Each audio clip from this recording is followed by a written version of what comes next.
बघा हे स्पर्धा परीक्षेमध्ये बऱ्याच वेळेस हे जे समीकरणाचं गणित आहे हे येतं, पण हे गणित विशेष आहे. ह्या गणितामध्ये दिसायला खूप सोपं आहे, पण हे मुलांचं या ठिकाणी सराव नसल्यामुळे, डायरेक्ट परीक्षेची तयारी करत असल्यामुळे आपल्या बांधवांना जरा अवघड जातं. बघा हे गणित कसं आहे, वजा कंसाच्या बाहेर, आता कंसामध्ये काय बघा 7.002 वजा 11.203 यांचं उत्तर आपल्याला काढायचं आहे. तर या ठिकाणी अगोदर काय करायचं, कंस सोडतो.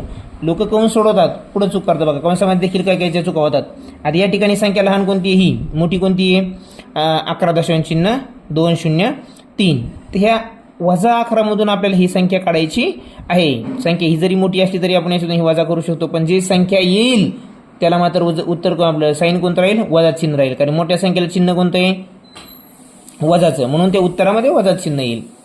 म्हणजे आपण मोठ्यातून लहान संख्या कमी करू शकतो. तर इथं काय येणार उत्तर माहिती आहे मित्रांनो, वजा 4.8 हे उत्तर इथं या ठिकाणी येतं. पण कंसाच्या बाहेर काय आहे, वजा आहे. मग आता जेव्हा असं उत्तर येईल तेव्हा कंसाच्या बाहेर जर हे वजा चिन्ह आहे, आतमध्ये वजा आहे, इथं काहीच नाही म्हणजे काय, गुणाकाराचं चिन्ह आहे. मग वजा गुणिले वजा, इथं बघा वजा गुणिले वजा आपण काय करत असतो, प्लस येत असतं ते की नाही. पण हे वजा गुणिले वजा काय, प्लस होईल. मग उत्तर काय राहील आपलं 4.18. आणि या ठिकाणी ह्या गणितामध्ये विशेष काय नाही, पण हे चिन्ह लावण्यामध्ये बऱ्याच जणांचा घोळ होतो, ते वजा लावतात. कारण ते उत्तर काय करतात इथं करताना कधी कधी मुलांना काय होतं, वजाबाई करतात पण तिथं प्लस लिहितात.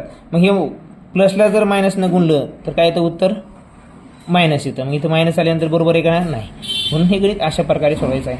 सोपं आहे ते. पर्याय क्रमांक आहे आपला 3 नंबरचं उत्तर आहे. लक्षामध्ये अशा प्रकारच्या गणितासाठी चॅनलला मात्र सबस्क्राईब करायला विसरू नका. धन्यवाद.